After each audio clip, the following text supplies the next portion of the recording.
क्या हम इंसान फाइनली भगवान बन चुके हैं? जिस तरह भगवान ने अपने एक अंश से हम इंसानों को बनाया।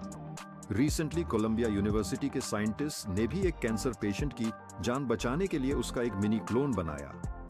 मतलब एक असली इंसान का हूबहू कॉपी, ताकि ओरिजिनल पेशेंट की बॉडी केमोथेरेपी से कैसे रिएक्ट करे, इससे टेस्ट किया जा सके। पर आखिर ये छोटू सा ह्यूमन क्लोन यानी इंसान का कार्बन कॉपी दिखता कैसे है? क्या वो अब जिंदा भी है? और ह्यूमन क्लोनिंग तो मोस्ट ऑफ द कंट्रीज में बैंड है, इलीगल है ना। नॉन क्लोनिंग टेक्निक्स को एक्चुअली एक ह्यूमन बीइंग बनाने के लिए अनसेफ और मॉरली अनएक्सेप्टेबल माना गया है।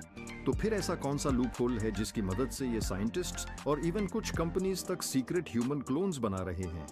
और अगर ऐसा है तो क्या ऐसा हो सकता है कि इनमें से कितने ही क्लोन्स आज हमारे बीच में सीक्रेट रह रहे हो? मॉडर्न साइंस आज कितना एडवांस्ड हो चुका है, हम में से कितने लोगों को इसकी जरा सी भी खबर नहीं है। और ये तो लेटेस्ट टेक्नोलॉजी की बस सिर्फ एक झलक थी। अब बात करें एक और लेटेस्ट डिस्कवरी की जो अलेक्सिया लोपेज ने यूके में की थी। उन्होंने एक ऐसा विशाल मेगा स्ट्रक्चर ढूंढ निकाला है जिसे फिजिक्स के सिद्धांतों के हिसाब से एग्जिस्ट ही नहीं करना चाहिए था।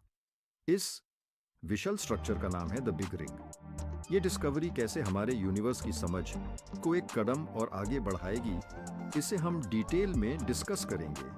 बट जितनी तरक्की आज विज्ञान बड़े स्केल पर कर रहा है, उससे कहीं ज्यादा इंटरेस्टिंग टेक्नोलॉजी तो माइक्रो स्केल पर डेवलप हो चुकी है।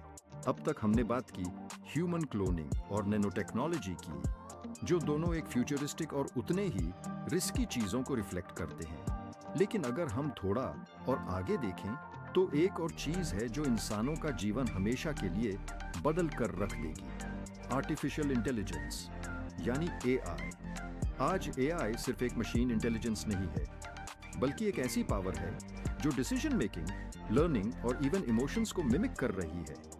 अब एक सिंपल सवाल, क्या एआई कभी इंसानों के ऊपर राज कर पाएगी? इलन मस्क और स्टीफन हॉकिंग जैसे साइंटिस्ट्स ने बार बार वार्निंग दी है कि एआई अगर एक लिमिट से ज्यादा एडवांस्ड हो गई तो यह इंसानों के लिए एक खतरा बन सकती है। अब आप सोचिए, एआई को अगर गलत हाथों में दे दिया जाए तो एक ऐसी दुनिया हो सकती है जहां इंसानों का कंट्रोल उन्हीं की मशीन्स के पास हो। लेकिन इसका दूसरा पहलू भी है। एआई का यूज आज एजुकेशन, हेल्थ केयर और इवन एंटरटेनमेंट में किया जा रहा है। एक छोटी सी example, AI based personal tutors जो आपकी पढ़ाई का पूरा प्लान बनाते हैं और आपकी वीकनेस को इंस्टेंटली डिटेक्ट करते हैं। लेकिन एक और ब्रेक थ्रू टेक्नोलॉजी है जो एआई के पैरेलल चल रही है, क्वांटम कंप्यूटिंग। ये वो टेक्नोलॉजी है जो क्लासिकल कंप्यूटर से हजारों गुना फास्ट है और जिसमें आज का क्रिप्टोग्राफी और डेटा सिक्योरिटी तक फेल हो सकता है। आज दुनिया के बड़े कंट्रीज जैसे यूएसए और चाइना क्वांटम सुप्रीमेसी के लिए रेस कर रहे हैं। अगर किसी भी कंट्री ने पहले इस टेक्नोलॉजी में मास्टरी पली तो समझिए उसका डोमिनेशन बाकी सब कंट्रीज के ऊपर हो सकता है। पर क्वांटम कंप्यूटिंग के साथ एक एथिकल डिलेमा भी आता है। क्या ये टेक्नोलॉजी वर्ल्ड पीस को इंश्योर करेगी या नए वेपन्स बनाने का जरिया बनेगी? अगर हम एक कदम और पीछे जाएं तो ये देखेंगे कि हर एक नई टेक्नोलॉजी इंसानी ग्रीड और एम्बिशन के बीच एक बैलेंस ढूंढने की कोशिश कर रही है। पर सवाल ये है कि क्या हम इंसान इतने मैच्योर हो चुके हैं कि इस बैलेंस को मेंटेन कर सकें? और अगर नहीं तो क्या हो सकता है? क्या कभी एक ऐसी दुनिया बनेगी जो कंप्लीटली क्योस में कन्वर्ट हो जाए, या हम एक परफेक्ट यूटोपिया क्रिएट करेंगे? फ्यूचर टेक्नोलॉजी का असली इम्पैक्ट ये नहीं होगा कि हम क्या बना रहे हैं, बल्कि ये होगा कि हम उसका यूज कैसे करते हैं। और यही डिसीजन ह्यूमैनिटी के फ्यूचर को डिफाइन करेगा। आखिर में बात यह है कि टेक्नोलॉजी का फ्यूचर एक डबल एज्ड सोर्ड की तरह है। ये हमारे जीवन को आसान और सफल बना सकती है, लेकिन अगर गलत तरीके से इस्तेमाल हुई तो ये दुनिया को तबाही के रास्ते पर ले जा सकती है। इंसानी समझ और एथिक्स का साथ होना जरूरी है, क्योंकि टेक्नोलॉजी अपने आप में अच्छी या बुरी नहीं होती, वो सिर्फ एक टूल है। अब आपका क्या सोचना है?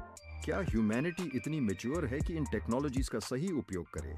अपनी राय हमें नीचे कमेंट्स में जरूर बताएं। और अगर आपको ये वीडियो पसंद आई हो तो लाइक करना ना भूलें और ऐसे ही इंटरेस्टिंग टॉपिक्स के लिए चैनल को सब्सक्राइब करें। बेल आइकॉन दबाएं ताकि आपको हमारे नए वीडियोस का नोटिफिकेशन सबसे पहले मिले। मिलते हैं अगले वीडियो में एक नए और रोचक टॉपिक के साथ।